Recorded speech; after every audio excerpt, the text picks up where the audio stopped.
Howdy and welcome back. We are back with Background NPC. We're going to try and catch up on all her videos today. We just watched the one about patriotism, July the 4th, and the whole initiative for saving gaming from things being shut down and taken away from us. This one is Are They Gaslighting Us? I saw Siri on the cover. I assume it's about, I don't know, maybe the game industry lying to us about things and then saying, oh no, it's your fault. It's entirely your fault, which of course they do all the freaking time. It's ridiculous.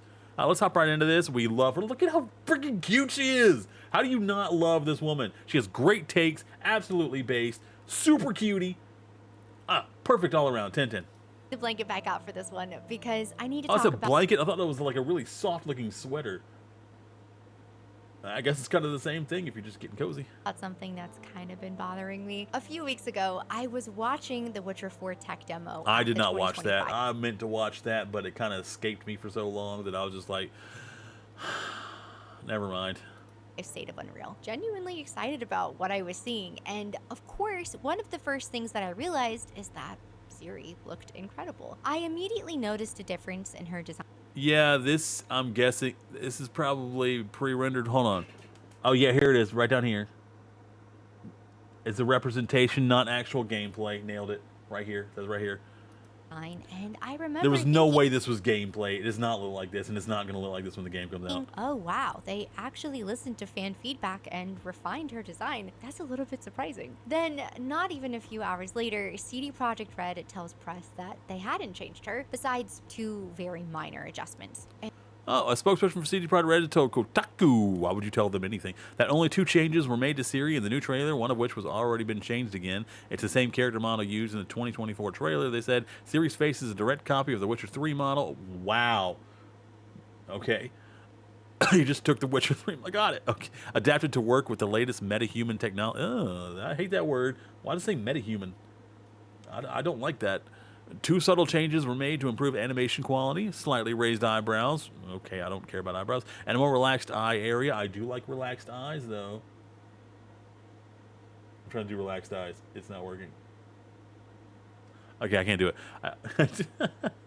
And a more relaxed eye area. The latter was present in the trailer, but has since been... Why was it removed? Why would you remove it if you already had it?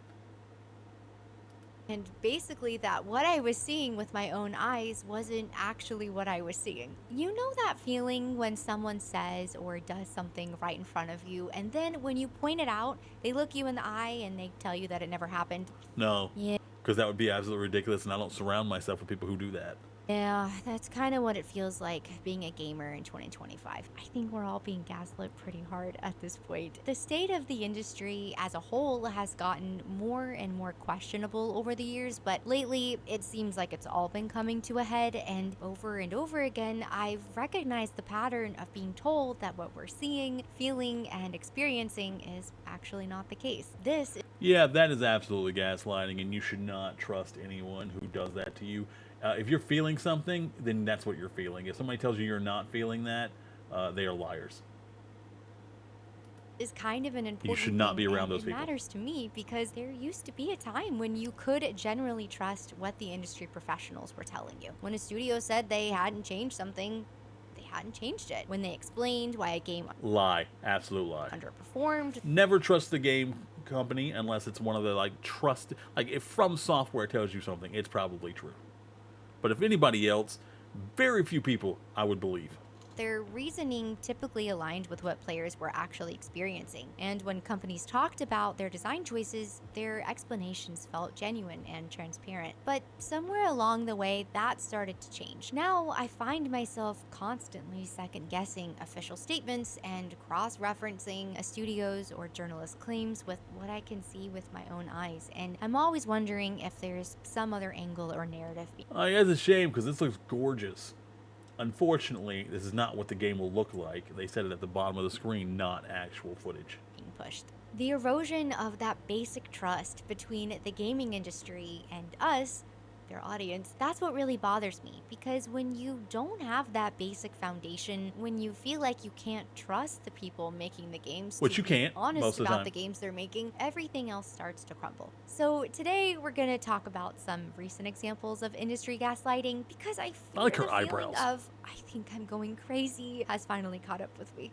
Let's start with the moment that really sparked this whole video and honestly made me question my own eyes. CD Projekt Red delivered a beautiful tech demo that gave Yeah, us a this looks gorgeous amazing. slice of the It's direction not that they're real, hoping to but it take looks The Witcher amazing. 4. Kelpie looks like she just got plucked out of Anna Sewell's novel, and the world of the game is absolutely captivating. And yes, they're telling us that the demo is running at 60 FPS with full ray tracing on a base PS5, which is pretty cool, I guess. I don't even care though about this ray is just a tracing. demo. So after watching this not gameplay of Witcher 4, I was a little bit conflicted. I wanted to be excited, but not too excited, while also being especially cautious since I'll be playing it on a PC. RIP to any Oh Xbox yeah, Series. getting The Witcher 4 to run on 60 FPS on Xbox Series S will be extremely I think it'll be impossible because it's a Series S, not an X.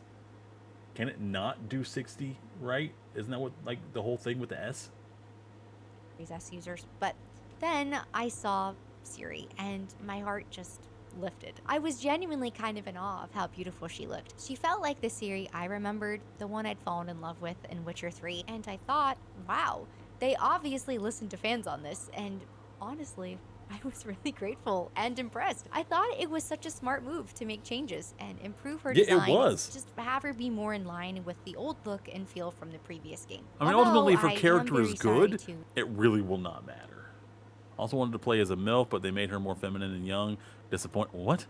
Okay, well, this person has House from New Vegas. Not sure I'd trust this person. this man who felt differently. But then, after fans began to celebrate and speculate, CD Projekt Red tells the press, "We have not modified Ciri's face." According to them, this was the same model that was used for The Witcher 3, the cinematic reveal trailer from the Game Awards last December, and the new tech demo. Those from were not earlier the this same month. They Ciri. said it was adapted to work with the latest metahuman technology, but So that the changed. model was the exact same. And then, after talking about it even further, they almost kind of cautiously admitted that they made slight improvements to her eye You area. did, yeah. And then I just Yeah, sat adapting it to metahuman means you changed it. there squinting at Ciri's face for the next 10 minutes, feeling really dumb and comparing the two like I was going crazy because I thought that I could clearly Yeah, see those a are pretty different. big difference. There At is- this point, there is I've a seen all the difference. talking points, even The- from CD Projekt. There is a difference. There was an obvious difference here. Even like her lips fuller, her eyebrows absolutely thicker. Her eyes are relaxed with more thicker mascara. The nose is obviously different. These are two different. This is not the same. This is not the same. Projekt Red themselves, lighting, camera angles, cinematics versus the tech demo rendering. And yes, those do play a role. And listen, I am not a tech whiz by any means, but the bottom line is that when you put all three pictures upside Also, the eyes are obviously different in these. Look at these. These are very different. The nose is also wider. The lips are definitely different shades, but they do look about the same thing. Like the lips look different in this picture than these two pictures. But the eyes and eyebrows, 100% different between these three. Like these, much thinner and sharper eyebrows. Okay? Thicker eyebrows on both of these. If you said these were the same, I'd be like, okay, yeah, maybe. Obviously, this one arches a little bit more than this one. Not the same. The freckles are more pronounced on the face than they are in either of these two, obviously. But yeah, these are not the same. by side. Come on. She clearly looks pretty different, right? Yeah, obviously. Right? Between the cinematic reveal and this latest version in the tech demo, there have clearly been some changes made, and it's an obvious improvement that we should be celebrating. Now, you might be saying, NPC, is this even that big of a deal? You know Yes, what? if they're lying to us. Probably right. But here's the thing. I was pretty surprised when they first revealed Ciri's design in the cinematic last year. And I was not alone. There was a whole range of responses. For me, I had no problem with the fact that she is older. And even Yeah, though there's I nothing love wrong with Geralt, that. I also She would had obviously no be problem older. with him not being the main protagonist. My problem was that her design And they were setting it up beforehand for Geralt to not be the protagonist. Like, for her to get her own game, obviously. Like, it was very, very clear. And even if they did bring Geralt back, we would have been fine with that. And if he's not coming back, we're also fine with that. Because if like, the whole third game was about Ciri and him trying to find her. That's the whole thing. It's fine if they're not like gender swapping Geralt or something like that. As an established character who was set up to be a Witcher. It was just weird. It was just off. It didn't look like the Ciri I had remembered, even with her being aged up. It was like they were randomly trying to give us some new Temu Ciri. And now that she clearly looks different and more like her previous model in such a good way, why are we being told that we're essentially imagining these improvements? I don't know, just take the W. Say, yeah, we worked to refine her look and move on. We're never gonna be mad at you for giving a beloved character Yes, the seriously. Sonic treatment. Which, by the way, worked out really well for Paramount. They're literally working on Sonic. Dude, if you give the fans, just say, okay, if that's what you want, here it is. You don't even have to apologize. Just say, we weren't aware of how much you cared about this. We're gonna change it for you, and everybody's be like, yay! Here's money. It's very, very simple. It's the whole customer's always right, not the individual customer comes in and complains. It's your customer base as a whole. If you want their money, give them what they want. For as I speak, so please make this make sense. CD Projekt Red, your demo looked amazing, and your fans love you and they just want to praise you. Just let them. All right, moving on to BioWare, EA, and Dragon Oh my Age God, Veilguard, okay. Because Everyone take a big breath. It's going to be a rough one. I'm sure I'll rant at some point. Holy crap. yes, the horse isn't quite dead enough. This is a perfect textbook Beat 'em. example of Beat 'em. blame deflection, and I'm still trying to wrap my head around how all of this is played out. So, Dragon Age The Veilguard came out last October, a game that could have And we recently picked it up last week, or the week before, I don't remember. Garbage. It is so bad. It is so tough to sit through. There are obviously some good points. The art is fantastic, and I like Nev. Nev is enjoyable to talk to. And the Necromancer, very fun. I love him. Subverts a lot of tropes from being a Necromancer. Unfortunately, it doesn't work out for everyone else in the game that I do not enjoy. cost up to $250 million to make, and as we all know, Why? it did not go well, to say the least. Critics and Because journalists you across can't the just throw board money gave at this something and expect it to work out. It actually has to be good. If you're going to sink that much money, why would you not make sure it's good? Why would you let your developers go out there and harass people who just want the game to be good so they can buy it, so they can give you money and then spend hours praising how much fun it is? Why would you let your developers go out there and call people sexist and racist and transphobic? It does not make sense. game incredibly high scores. They were eating it up. Some even called it the best in the series. It's not. and It's nowhere near Metacritic the best in even the gave it an series. It's the worst in the series, hands down. 89 with 0 negative reviews, actually. Users, they gave it just a 3.9. That's a pretty huge gap, and now we just have Listen to the users, not the critics. Critics have incentive to lie. Users don't. have this weird situation where we're told by the industry that this is a great game. I mean, just look at the review scores. But players are having a much different experience, and this whole situation just added more fuel to the fire of gamers not trusting professional reviews. When there's such a massive disconnect between critics and players, what are we supposed to believe? Critics. What is the actual Nope. truth when it comes to the quality of the game? So all of this went down last Don't even start to take that seriously. I was joking about critics, guys. Never trust the critics.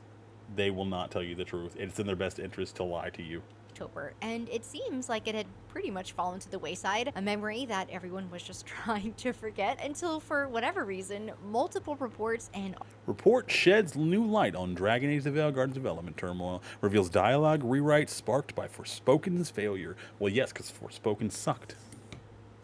It was mainly the writing, actually. The gameplay wasn't fun either, and the main character, her acting wasn't good either. It wasn't just the writing, though. But the writing was a big part of it, because at least the writing might have brought some of it back and made it at least a little bit interesting. articles came out just recently attempting Like, to one figure really bright spot can outshine many dark spots, depending on what it is and how bright it is. But that's very hard to do. Like Borderlands 3, writing was garbage, characters were garbage, a lot of the levels were garbage. But the gameplay was the best in the series. And that actually made it fun. out the real reasons for this game's commercial failure. According to EA's CEO Andrew Wilson, the game failed because it didn't resonate with a broad audience that wants shared world features and live services. That's the opposite direction. What? Okay, I guess I'll have to take your word for it on that one. Yeah, it's because they tried to pivot to live service. That's one of the many reasons it failed. Andrew, according to And then Bloomberg, changed the everything. blame was on the 10-year developmental cycle To be fair, it should not have taken you 10 years to make this game. It was not a 10-year game. of pure chaos, including numerous internal pivots, project shifts, and the scrapping of those pesky live service integrations. But if you look at what players and many longtime fans of the series had to say, you see a different story. Some of the common criticisms reflect things like lack of player agency, dismissal of established lore, shallow combat systems.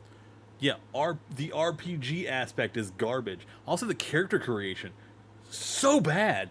Like, you can't actually create a character that you want.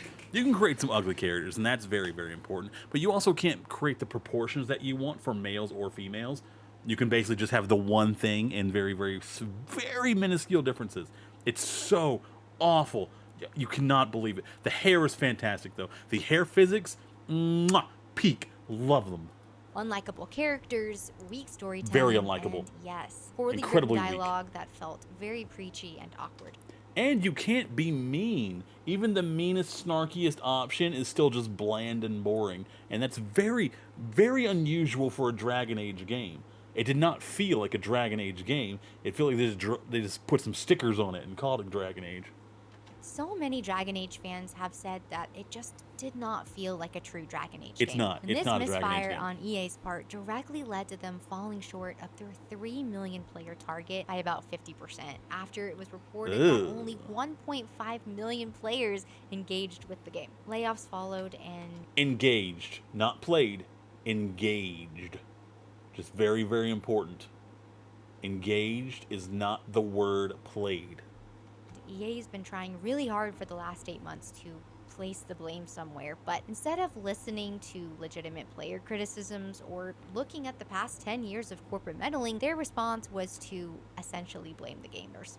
Whew, there's almost too much gaslighting here to keep track of, but I feel like the facts are pretty clear. EA Yeah, and it's very BioWare evident. put out a mediocre at best game, and their design decisions and motives were just not what the audience was. Yeah, let's be clear. It's not garbage. She's correct that it's mid. It's very, very mid. If you want to spend like a week of streaming just playing a okay game, you just want to put some content up there and then you and your chat hang out and make fun of it, great game for that. Looking for. And then when the criticisms started rolling in, they blamed the audience and said it was their fault. How are we supposed to have honest conversations about what went wrong and how to avoid those mistakes in the future if we can't even agree on Oh, they don't want to avoid the mistakes because then they have to admit that they're mistakes. You're welcome. reality? But EA's got nothing on Ubisoft. Listen, I used to be a pretty big Ubisoft fan, okay? Assassin's Creed 2, Black Flag, Origins, Far Cry 4. I've never played any of these. I've never played an Assassin's Creed game or Far Cry game. Far Cry's on the list. Assassin's Creed, I don't know. I've had Brotherhood for a very, very long time. For 360, obviously enough. Honestly enough.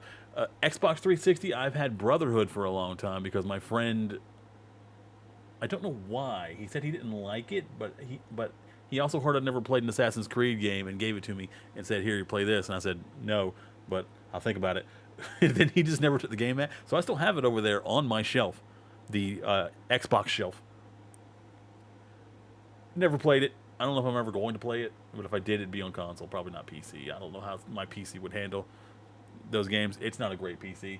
It's what I could afford though. But I might eventually get it if I had to play an Assassin's Creed game. I kind of like the way Odyssey looks, and also what was the other one? Used to be a pretty big Hold Ubisoft on. fan, okay? Black Assassin's Flag, Creed Odyssey. I hear Assassin's Creed 2 is probably the best one, but I don't want to play 2 without also playing 1. I don't know if it would need to connect. I feel like 1, 2, and 3 you should play together at least. 2, Black Flag, Yeah, I heard Black Flag was amazing. Origins. Origins was the other one. I would want to play Origins or Odyssey because I feel like there's like a big worlds in both of those and role playing and stuff like that. I don't know. But like Odyssey, I think would be Far on the Cry top. 4, and of course, the one I'm sure you're all thinking of, Just Dance. I never played a Just Dance. I did not realize they had so many Just Dance. Holy crap! All right. These games were a huge part of my gaming life, so watching what's happened to this company, it genuinely does hurt to see. I didn't know Like they a tale played as old as Just time, Dance. Holy crap. Ubisoft has been struggling after Good their for recent Ubisoft. debacles. They unfortunately suffered some pretty big losses after the underperformance of Assassin's Creed Shadows and Star Wars Outlaws. Good. Good. A lot of those people needed to be fired. They don't belong in the gaming industry. And what was their response? Well, they of course followed Ubisoft admits Star Wars Outlaws fell short of sale. Well, yeah, we told you it was going to happen. this new industry trend where their CEO blamed the gamers. Now, there was a lot of controversy. Yeah, it was the gamer's fault and also your fault. But it's also gamers' fault things fail because we decide whether they fail or not.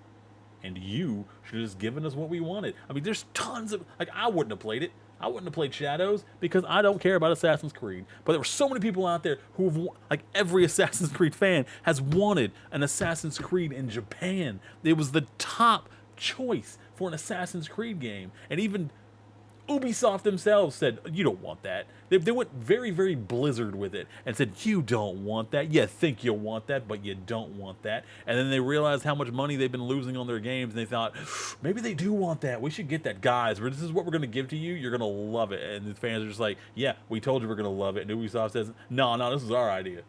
You guys don't know what you're talking about. Surrounding this game before it even came out, and it was reported that Ubisoft actually had an anti-harassment plan in place when the game launched. It's wild to think that they were literally preparing for backlash before this game even. They knew it was coming. They knew it was coming, and instead of trying to stop it from coming, they just did damage control. They put up walls instead of thinking, whoa. Peace treaty, guys. What do you want? We'll try and change it. No, let's put up some walls. Just protect ourselves as long as possible. Came out. And just a really quick side note on this, I don't like the attacking or harassment of an individual developer. It is pretty wild to be in the business of making games for a living, something that's inherently supposed to be fun and engaging, an escape for consumers, something that for the most part should be a joy to work on, and somehow put yourselves in a situation where you're preparing for backlash over things that you intentionally acknowledged, chose to do, and could have completely You knew it was avoided. coming, It's like but you knowing wouldn't the stop future, it. but still making the decisions that led to your death. But I digress. Ubisoft was a company that used to pride itself on delivering historically accurate and culturally appreciated Bridging the gap between gaming and history, how Assassin's Creed Unity is helping rebuild Notre Dame. games. Notre the fact that Dame! they're the ones that are making these How Assassin's Creed Origins achieved amazing historical accuracy, and why that's key. See, Origins, it's on my list. It's on the top 3. Black Flag, Origins, and Odyssey. steps, and also having some pretty disappointing responses to their Japanese Ubisoft community. responds to Assassin's Creed Shadows criticism, apologizes to Japanese players. Okay, maybe you should apologize to all of Japan and then also all the players that aren't Japanese that you tried to gaslight and blame this on. It feels really bad. I mean, we're talking about a game. Japanese players excoriate Ubisoft after they apologize. I feel like that was unnecessarily the big word. Who do you think is reading this? For creating concern within the Japanese community, quotation marks, with Assassin's Creed Shadows. set in Japan that many Japanese people are clearly Ooh, Assassin's Creed Shadows to be canceled. I don't think that happened. I think they did that. not liking. When Shadows was delayed and pre-orders slumped, instead of Assassin's Creed Shadows has been pre-ordered 300,000 times, but the game doesn't quite match the level of Odyssey yet. Oh, I wonder if that counts returns and canceled pre-orders. It just says been pre-ordered 300,000 times. How many of those got canceled or returned? What do you think? recognizing legitimate concerns from a large portion of the community, including the Japanese community, or recognizing that a lot Assassin's of Creed fans Shadows versus Ghost of Tsushima. Which game is better? Ghost of Tsushima, easily, hands down. No question. There is no comparison. were calling out and preferring their direct competitor, Ghost of Tsushima. Ubisoft's Ghost of Sushi is being praised by Japanese. Yeah, it's because they did a good job. They cared, and it showed. CEO essentially said gamers were at fault when Star Wars Outlaws sold only 1 million copies in the Yeah, I didn't play this one. I'm not sure if I want to play this one. I hear they did the normal Ubisoft thing where most of it sucks, but it comes together at the end where it's actually good, but you have to suffer through like 40 to 60 hours of garbage to actually get to something good. I don't know. I'm already on Dragon Age Veilguard. I might be pooped after that. First month, he had claimed that gamers have extraordinary expectations that are No. basically impossible to. No, we're not. Balatro. It's just a card game. Minecraft is just here's some blocks, build crap with it. It's very, very easy to please gamers. Schedule 1. Incredibly easy to please gamers. It doesn't take that much. Meet, even when delivering Currently, the big game is just horse racing with anime girls. solid quality. Yeah. It's honestly a fascinating timeline here. Pre-launch, we expect some kind of toxic pushback. Post-launch sales dip, gamers Making complain. solid games isn't enough when you have gamers' expectations, extraordinary experiences. No, we don't. Don't put that on us. Ubisoft CEO says after. First of all, okay, we don't. Second of all, you set those expectations with your previous amazing games. We don't expect everyone to make those games. We do expect certain companies to make those games. From Software, we expect amazing games because they always pump out amazing games. Assassin's Creed, you've been real hit and miss with your games. We expect. Well, I don't play Assassin's Creed games, but from what I hear, they expect a certain level with Assassin's Creed games that you have not been delivering. That's on you for making really good games that everyone loves and then cheaping out and getting lazy. Too much. Investor call, solid quality is not enough. They're shifting the blame at every step, and when leadership reframes lukewarm sales as proof that players are too picky, every critique becomes toxic by default. But is that really the only option here? Are there no other alternative reasons as to why your game didn't sell as well as you'd hoped? When It's entirely on gamers you toxic for not listening. becomes the default response anytime concerns are raised, it really starts to wear you down. It feels like being told that your years of support and investment in these franchises basically count for nothing. Yeah, that's how I feel about Borderlands currently. It's the exact same situation. It just gets worse and worse because Randy Pitchford won't listen to the fans about what they want because it's all about him. And that it was never to benefit us, it was all for them, the company. And yes, I know it is a business, and the whole goal for the business is to make money. But it's weird because it's almost like the consumers have no say, that what We have all to say, by the way. we want doesn't matter, and we should just appreciate whatever it is No, your money is what matters. Without it, they will immediately cave. that they deem fit to give us. That wanting good games makes us the problem. And what happened after all of this? Well, the market responded exactly how you'd expect, and their stock dropped by about Yep, they're going to turn around real fast. 17%.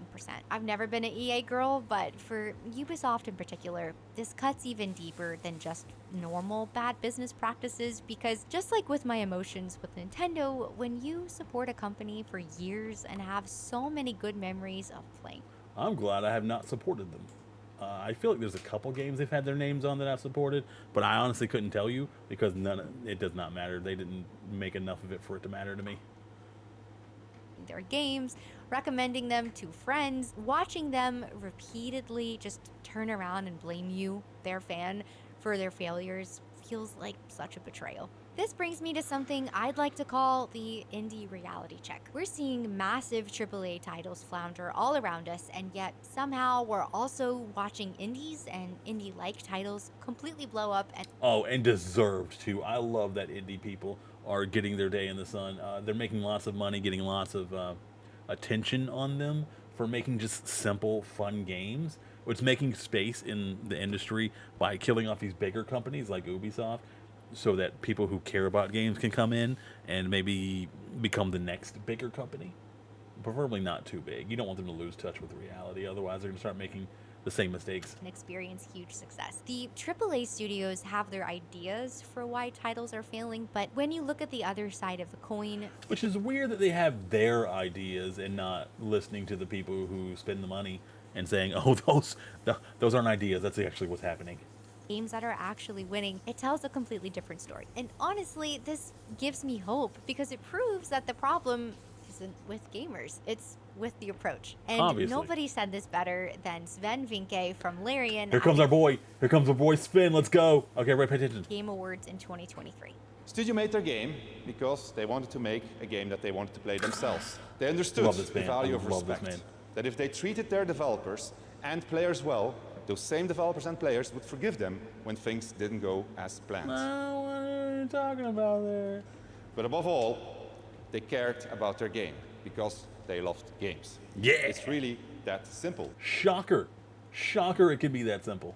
Now, I know Larian technically is no longer an indie studio, but he literally laid out But the they formula were. for success. That's how they made a started, game and that's they how you get wanted to big. play themselves. Making games It's really you want that to play. simple. The people in charge forbade them from cramming the game with anything other than a team first, entertainment first, consumer first approach. And they knew that if they did this, then the revenue would inevitably follow. When you focus on making an incredible game first, an engaging world, likable characters that draw you in, fun mechanics, compelling storytelling, and natural character development, the experience is not only fully immersive, but very successful. And that's why Baldur's Gate 3 popped off. Oh my god, I cannot wait to play this. I don't want to become super obsessed like Ari and Haruka, where I'm constantly replaying it over and over and over again. I do want to play it, and then maybe play it a second time to make different kinds of decisions. But maybe with other people, that would be fun too. So maybe 2 or 3 runs through the game, not back to back. I want it to settle for the first run, and then come back later and do another one. And when you look at some of the criticisms surrounding Dragon Age the Veilguard and put it against Baldur's Gate 3, it showed that you can even have more progressive elements in your game without them feeling forced or performative. And their success clearly proves that. Despite what the media might say, no, I don't believe. Dames for Games founder talks backlash against women. What? There is no backlash against women protagonists. They don't care. But if it feels like the woman protagonist is there just to be a boss babe, then yeah, that's going to be a bit of a problem. Or if it's like forced diversity or something like that, that could be a problem. But it's usually very, very clear why they're doing it, or if it's going to be an issue, and then people don't care. The majority of players are a mixture of is and votes. I said 2023. Why were we looking at something from 2023? It's 2023. We still have issue with female representation. No, we don't. There's tons of females in games. It's obvious she doesn't play games. Is and votes. I know everyone has their The backlash against Forspoken explained it's because it was a bad game. preferences, but across the board, You don't need to most explain gamers that. can Assassin's Creed fans call out blatant racism in community amidst Shadow's backlash. agree that they do not want developers sacrificing quality for messaging. If you've got forced messaging and an obvious lack of quality, you're in trouble because you're clearly not respecting the player, and that respect is so important. Baldur's Gate 3 It really is. If you disrespect your customers, they're not going to be your customers any longer. It's like business 101. respects the player and their intelligence, and it honestly lets you engage with themes organically and in a way that makes sense a lot of times when and if you choose to. But Dragon Age tells you what to think and when to think it. Yeah, and even if you try to make your own decisions, all the decisions end up being the exact same thing.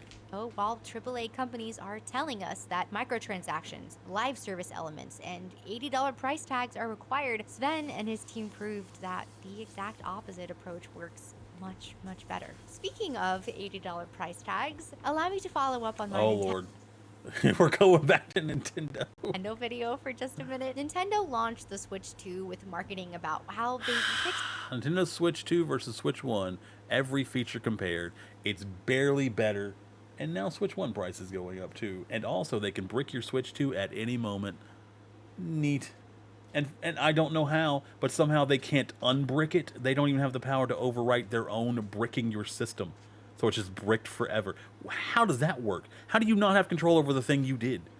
and updated all of the original's problems. And very interestingly, they also noted that the Hall effect precision for the Joy-Cons would not be present for the Switch 2 for whatever reason. But What? even with that being the case, they said they had designed these sticks from the ground up to be more durable. And yeah, unfortunately, some players are already experiencing Joy-Con drift 2.0. There's Yeah, I don't know. I don't understand how Joy-Con drift is already happening. It's still so new and fresh. It doesn't make any sense how it's happening faster than it did with the Switch 1. Also been reports of consoles shutting down without low battery warning due to a bug, and just How do you bug a battery warning that you're about to run out of what?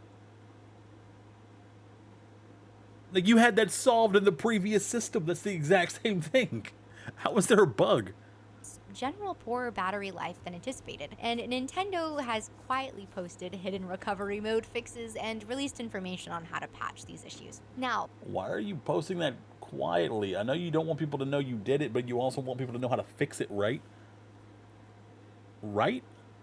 when you launch a new and improved console that It's not new, and it's barely improved. immediately sees some of the same problems as the previous one, but you've specifically marketed it as having solved those problems, that's just not a good look. But the real gaslighting comes in how they frame any criticism. When fans pointed out that $80 for Mario Kart World, the 16th entry in the franchise, feels excessive.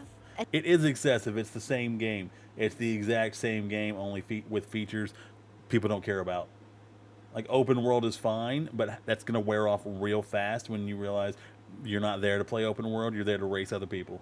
Especially when indie studios are delivering fuller experiences for $50, Nintendo's messaging essentially becomes, well, you should be grateful we're giving you anything at all. Doug Huh? Nintendo president channels Xbox One's disastrous launch messaging when defending Switch 2 pricing. You don't want to channel that.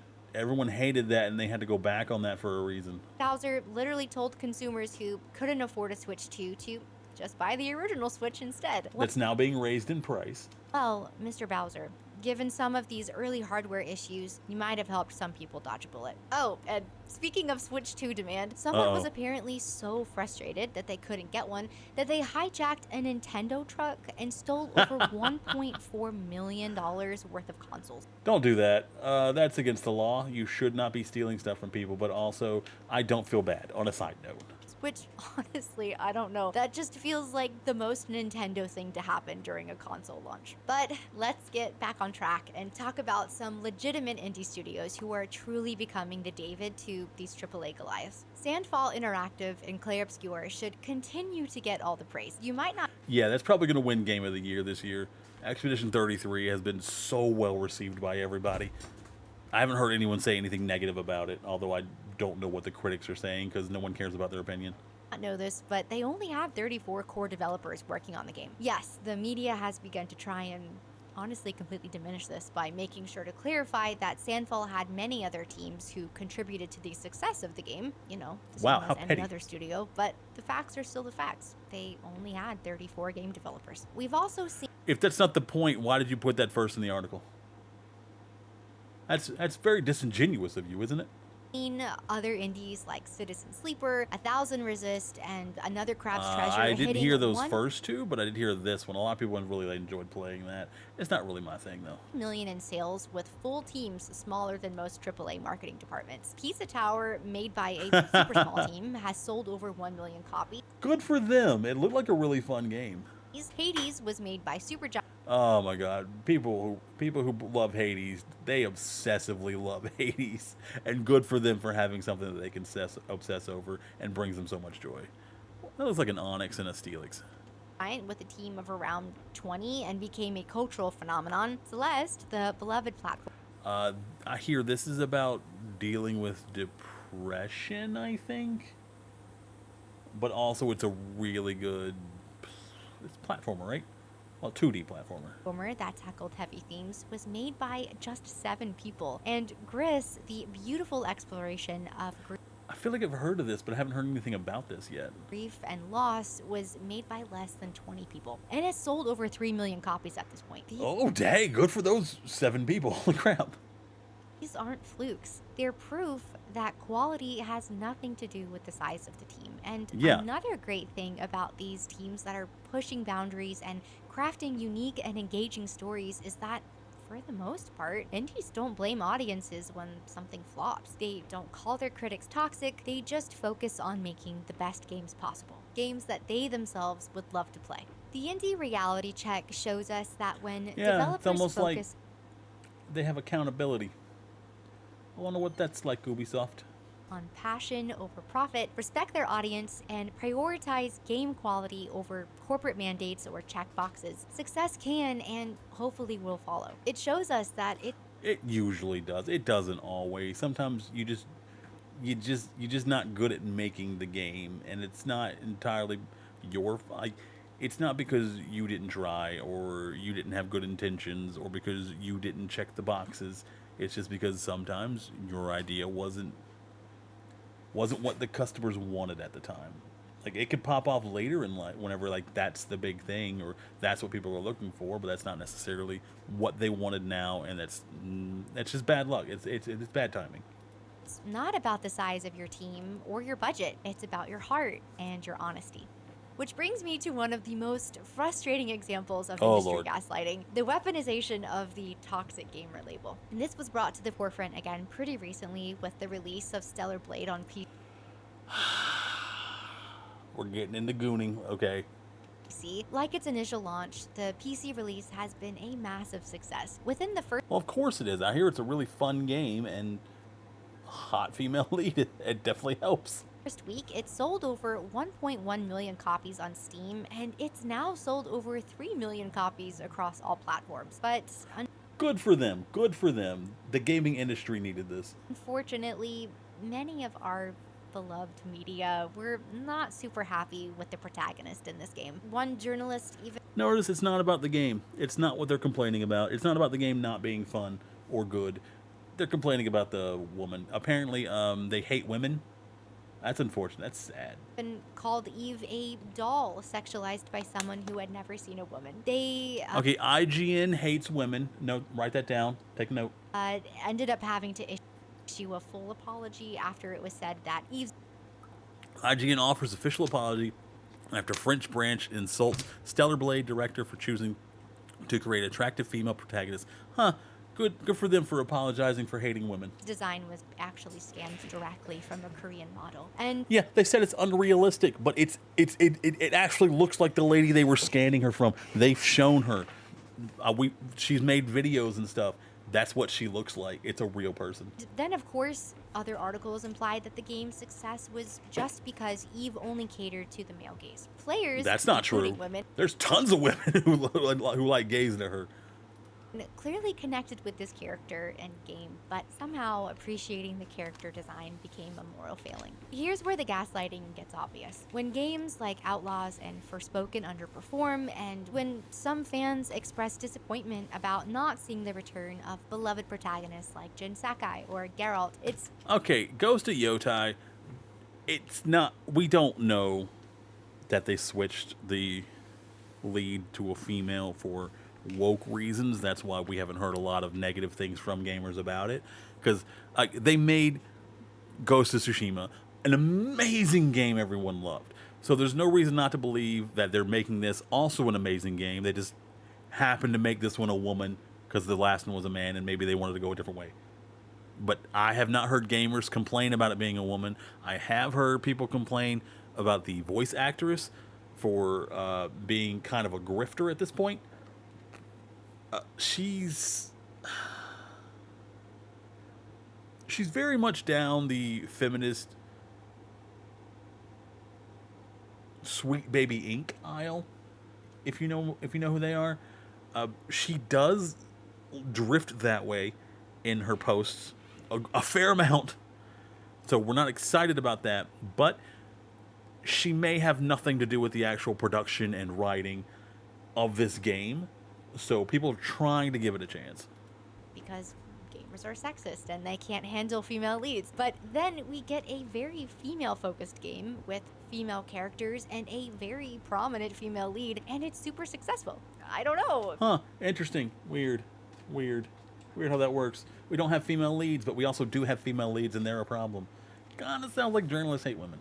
Maybe it's not quite as they say. Even with the success of Stellar Blade aside, there are lots of other examples of this. Again, take Clair Obscur as another easy one. It's got a majority female cast, and it's basically been praised by every gamer across the board. Or how about one of my personal favorites, a Plague Tale series? And even when I look at upcoming I haven't heard anything bad about Plague Tale, but also haven't heard anything remarkable about it. I have heard that the games are good, but they don't really look like my type of game. Games like Last Sentinel, Tides of Never heard of it, Annihilation, never heard of it. Resident Evil 9. That's coming out. I don't know how to feel about that. Apparently, it ignores the whole city being destroyed for it kind of being destroyed, but not really. I don't care enough about Resident Evil for any of that to matter to me, but I do hear that people aren't excited about that. But they are happy to have another Resident Evil game. Or the new female protagonist in the first Berserker Kazan, the community generally seems pretty hyped. These games are getting very positive reception and excitement from the same audience that supposedly is sexist. So how does that work? The pattern is just too clear. According to many of our media and developers, when games with female protagonists succeed, it's despite gamers. When they fail, it's because of gamers. This really makes no sense. There's no winning with them. That's why their opinions don't matter. And like I've said many times in multiple videos at this point, gamers love female characters. We just want good ones. Series like Tomb Raider, Metroid, You're being ridiculous. Good games in our economy, impossible. Horizon, Bayonetta, and so many more are all examples of very prominent female characters with massive devoted fan bases. And when the industry deflects legitimate criticism by labeling it as toxicity, it's a perfect way to avoid addressing the real problems with their products. When every piece of feedback gets dismissed as sexism or bigotry, you lose the ability to actually improve. And more importantly, you lose the trust of people who genuinely want you to succeed. It's not about the gender of the protagonist, it's about the quality of the character and their ability to resonate with the audience. And Yeah, you think that more people would understand that and try to go that direction, but no, they're not so much into that. They just want what they want pushed into everything, regardless of what the people who actually pay for the games want. we should not be gaslit into thinking that this standard is the problem. At the end of the day, even though some of these examples were a little bit more minor than others, what disappoints me the most about all of this gaslighting is that the majority of us actually want developers to succeed. We want games to Yeah, I mean, people would love a great Assassin's Creed game. They want Ubisoft to make a great Assassin's Creed game. Or Star Wars Outlaw could have been much better than it was if they hadn't tried to focus on the wrong parts of the game. The thing is, we want those good games. We want those developed. They are big developers for a reason. They have made games that we love, and we want more, but they won't give us more. succeed. Gaming is the greatest storytelling medium that we have, and when it's done right, nothing else comes close. That's why this industry generates more money than all other forms of entertainment combined. I've loved games my whole life because they've always had the unique ability to just draw me into a story. So what is this game? Is this just going around chopping down roots and platforming? What's going on with this game? In a way that's so much more powerful than movies or books. And they've introduced me to characters that I still think about so many years later. So please, we are not asking for perfection. We just want honesty. If you change something, Yeah, the game doesn't have to be 10 out of 10 amazing. It can be 7 out of 10 and just fun. It really doesn't matter that much. You have to make a fun game. I don't get that, man. to better reflect your audience's wishes, you should feel encouraged to celebrate that, even if it's something very minor. And if your game isn't connecting with consumers, maybe that means you Boy, did this game not connect with anybody. I am not feeling connection. If everyone in my party died except for Nev and preferably the necromancer Emmerich, I love Emmerich and I forget the skeleton's name. Love him, protect him, and best boy. should look at your decision. But everyone else could die and I don't care. Except Nev, McQueen, Emmerich, and Manford, I want to say his name is. He's a cutie pie little Manford. Leading up to the release instead of pointing fingers at us. When games succeed because they give gamers what they want, a lot of I am going to play Stellar Blade at some point. I don't know when, but it's probably going to be on PlayStation. I don't know if my PC can handle it, so PlayStation is probably going to be. times the industry says it's just If it's on Xbox, I'd like to do it on Xbox. Well, it depends on what the Platinum Trophy is. If the Platinum Trophy is not too grinding and annoying, maybe PlayStation. But honestly, I really like the Xbox controller so much better, and the Xbox console is a much better console than the PS5. And when games fail because they ignore what gamers want, it's our fault for being too demanding. It's all a bit exhausting and it makes no sense, and we're tired of pretending that it does. We love this medium because it lets us live stories. We'll happily pay for greatness, but when you shrug off quality control, raise prices mid-generation, insult us, and then somehow spin the blame back on us, it feels like some sort of weird emotional whiplash, and we, as the audience, as the customer, just want better. For us, Yeah, for it's never the going to work. developers, And who exactly are you supposed to be making that for? People who don't buy games, don't know what's going on, and will blame the. Who cares if they blame the gamers? They're not in the space. It doesn't matter. And the gamers aren't going to buy that because they know that they're not. So who exactly are these articles for? I don't get it. for the games, we I feel like they're just for themselves and other people like them also creating articles. So they can just. It's basically their own echo chamber. just want better. Even though it's been a rough few years, I still believe this industry and its leaders can turn things around. We've Oh, been yeah, seeing absolutely. it happen more and more recently, and it feels like there might be a real shift starting. Because when studios are passionate about their vision and truly respect their audience, lightning strikes and magic can happen. But it starts with honest conversations and mutual respect. We are not your enemies. We're actually your biggest cheerleaders. We just need you to trust that we want the same thing as you. Great games. Thanks so Great much for games! making it to the end of this video, and look at this! Oh, yeah, well, check it out. First and foremost, I want to thank you Why is it? Did she mirror her video? Why is her video mirrored? all so much for being here, and I hope that my 300 I can Spartans see are it still on the here and words. can see just how far we've come. This is where we hold them. I wonder why This is her where we- her people are called Spartans. Like, did that come from somewhere? 'Cause, like, she's background NPC. Does that connect with the Spartans, or is it just like a fun thing they came up with?